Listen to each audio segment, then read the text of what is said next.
In this video, I'm going to be switching a bunch of elemental powers, so let's get to it. For our first elemental switch, we're going to be swapping Lloyd's Life element with Zark's Misfortune element. Now the real question is, what does Elemental Misfortune actually do? In the show, Zark was such a bum, he barely landed a hit, except for like that one time he hit a truck at the start of Season 3, which just broke the windows and knocked the wheels off. However, this doesn't really answer our question. How strong is Misfortune exactly? If Zark shot Misfortune at Ryu, would Ryu just get stunned, or could he actually die from it? We know if Zark, who's supposed to be one of the most feared villains in his time, actually did something. He literally has chains on his outfit to make him look more menacing, and even a custom mold for his hat, yet he still can't do much. Based on this one example, I'm guessing charging up the element makes it stronger. So a basic blast might just make Ryu stumble or get stunned, but if Zark charged it up and fired at full power, Ryu could actually die. To maximize his power as the Elemental Master of Misfortune, I gave Lloyd 2 flails instead of 1 and replaced the usual 2-piece with a pumpkin. Pretty much, Lloyd could use Misfortune to stun his opponent and swing his now very heavy flails to make the final blow, creating a sure hit effect. For his build, I used Mr. E's legs, a Corvus Glaive torso, Dark Hands with gunmetal arms, and Mr. E's armor topped off with a ghost mask from Possession. So, who do you think would win in a fight? Lloyd or Zark as the Elemental Master of Misfortune? Drop a comment below. And here is the final minifigure. He has some glowing parts on his torso, and the pumpkin parts are channeling the Misfortune power. Oh, and make sure to hit that subscribe button, because if you don't, the newly upgraded Brick Separator Man will come in and destroy all your Lego sets. So actually, we're trying to hit 20k, so make sure to hit that subscribe button. For our next character, we have Aaron. In the show, Aaron is the only member of the current ninja team without elemental powers, aside from Ryu and Pixel. So let's fix this by giving him the elemental power of Figment. Now you might be thinking, what did you just say? What even is Figment? While the writers were coming up with BS elemental powers like Brute Force, they also came up with Figment, which is actually a really cool concept. It's basically just Shadow Clone Jutsu, but no, it's just Shadow Clone Jutsu. With the help of his Object Spinjitzu powers, Aaron could take this element to the next level. Figment would allow him to finally perform what I'm calling Clone Jutsu. You might be wondering what that even is, but don't worry, who better than Master Wu to explain it? In the vast tapestry of Spinjit lies a secret art known as Clonejit. Technique assists the user with the help of clones. To wield its power, a ninja must first gather their inner energy, concentrating it into a singular sphere at the core of their being. They then release this energy, shaping it into a perfect duplicate of themselves. Each clone moves under the control of the master ninja.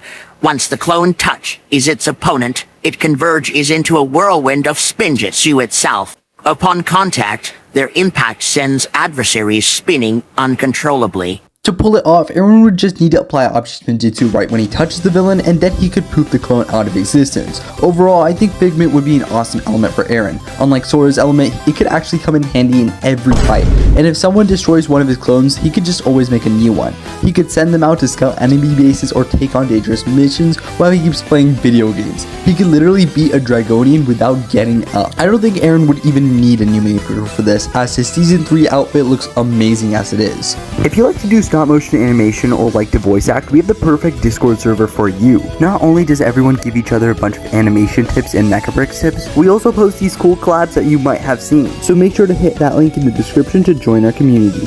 For our next elemental switch, let's make Roby the Elemental Master of Plants. In the show, Roby is the games master of the Tournament of Sources, so he technically wouldn't be able to compete while holding that role.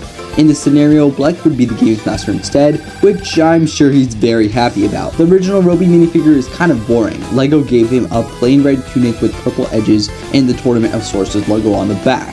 What's worse is his legs are just plain black. Because of that, we can't really use much from this original figure to make his new one. Now, Roby's family is big on the Source Dragons, so for his custom figure, I am sure Bleck would make Roby wear something that resembles those dragons. To do this, I took the red Dragonian cowl from Season 3 Part 1 wave and paired it with the blue armor from the Part 2 wave. For his body, I took the most plant-like torso and found a keeper torso that looks like it's made out of wooden armor. I've outfitted him with dark blue arms, one great hand, and legs from an Attuma minifigure from the Black Panther 2 sets. One cool feature of the Dragonian armor is that it has studs on the back, allowing for some very interesting attachments. I placed 2 stud bar pieces there and connected a couple of mechanical arms. On one arm, I attached a plant that Roby can use as a poisonous weapon to stun his opponents. On the other side, side, I added a long wooden arm piece with scales for attacking his foes. Finally, I gave him a wooden staff made from a Lego bar, a lightsaber holder, 2 studs, a leaf foliage piece, and a twig to complete the look. Then I recolored some of the parts to fit the plant-like color scheme, and yeah, this is the final minifigure. Also, by the way, every single year LEGO makes 6 different advent calendars, but they still don't make Ninjago. Heck, Disney Mini Dolls has an advent calendar. So make sure to go hit the support on my LEGO Ideas project so they can actually become real sets. And if you don't have one already, it only takes 1 minute to make a LEGO account, and it's something that you definitely should have as a Ninjago fan. Next up, what if Kai were the elemental master of fear? Zark isn't the only fraud in the Forbidden 5, Rox is also a total fraud. She wished for the ninja to come to Ninjago and ended up losing control over Aircore because of it. She also got the entire Forbidden 5 eaten by a giant red lizard after freeing it with the 5th prismatic blade. She could have just waited to get the powers she was promised first, and then free Thunderfang, but no, apparently that was too smart for her. Oh, and to make matters worse, she actually never used her elemental power, so we do not know what it does. I'm gonna guess fear works by scaring someone with an illusion, giving her time to strike while her opponent is frozen in panic. If she'd used it in the show, she probably could have given Lloyd a full-on seizure. To make his figure, I want to give Kai something scary, as I think Rox tried to do that with her toothy mouth guard. So I started thinking about some of the scariest villains in Ninjago, and the first person that came to mind was Mr. E. He was super secretive and his red Oni mask looked absolutely terrifying. So I gave this custom minifigure the same exact Oni mask. For his face, I used the alternate face from Dragon's Rising because it looks awesome. And for the armor, I used Nia's climber armor. That way the Oni mask can still fit over the face while being stored in the sword holder in the back, making it easy to carry without holding it all the time. For the torso, I went with the inverted Stone Warrior armor to protect him during attacks, and I paired it with the Shark Army Thug legs for some extra toughness. As for weapons, I gave him dual katanas that can flip into sides, letting him slash and knock enemies with ease. This is the final minifigure outfitted with the Oni mask as well as his new side blades. Next up, what if the mechanic was the elemental master of tech? As one of the tackiest villains in the entire show, the mechanic has built numerous impressive vehicles and gadgets over time. And now, with the elemental power of tech, he'd be way more overpowered. To build his new tech form, I first removed his Vengestone suit, because now that he has an element, wearing Vengestone would just weaken him. Then I swapped out his crystal armor with gunmetal gray armor, which I borrowed from Lord Roz. I used an orange Glyphar torso out of the gunmetal gray arm and paired it with some Shark Army Thug legs. The great thing about the Lord Roz armor piece is that it allows you to attach things to the back. I added a snot piece with a stick and 2 mechanical arms, each holding giant sonic cannons inspired by Marvel. On the back of the mechanic sonic cannons, I actually attached a golden 1x1 beam along with a 1x1 red stud, so that way he could turn around the sonic cannons and have guns to shoot. For his weapon, I gave him a gauntlet with a hammer attached to the end, perfect for slamming anyone who dares to attack him. As one more upgrade, I built 2 skateboards equipped with snot bricks and dual guns. These act as self-driving robots that can chase down and shoot at the ninja. I mean, who needs henchmen when you have fast killer robots with built-in blasters? For the final minifigure, I edited the torso a bit, adding some red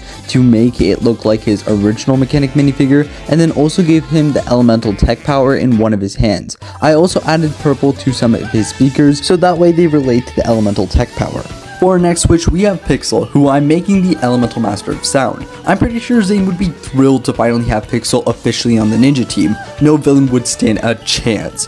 For her design, I want to use a purple and red color scheme similar to the new Dragon's Rising Season 3 minifigure. For torso, I chose a ghost piece from Season 5, added dark blue arms with red hands, and finished it off with Jay's Season 7 legs. Then I 3D printed a custom armor piece inspired from the Dragon's Rising Season 1 suits. Honestly, I wish LEGO had actually made these types of pieces back then because they look absolutely amazing. For her weapon, I switched things up and gave her a violin. It might sound a little crazy, but she could use it to unleash a screeching sound wave that can shatter the eardrums of enemies, and if that doesn't work, she could just bash the villain over someone's head, and if that doesn't work, she could fall back on her elemental power and project sound blasts directly from her hands to stop the villains. For some of the color changes I made to the Pixel minifigure, I just added a little bit of elemental power to her wand, and then I also added red to her torso to make up for the yellow. I also changed the color of her eyes to fit the new sound element. Next up, what if Moro was actually the green ninja the whole time? What if Master Wu was actually right and the golden weapons rose to Moro when he stepped in the room with them? My friend Little Bear makes custom minifigures, and he sent me the special Moro to me for free of an imaginary What If DX Moro minifigure. This minifigure is absolutely awesome and even has Lloyd's symbol on it and uses a dark green to look accurate to what he should look like. What's really cool is that this minifigure also comes with a black hairpiece and a green stripe on it, which is made to be accurate to the show counterpart. So if you'd like to pick this minifigure up, check the description below. That is it for this video. Thank you guys so much for watching, and bye.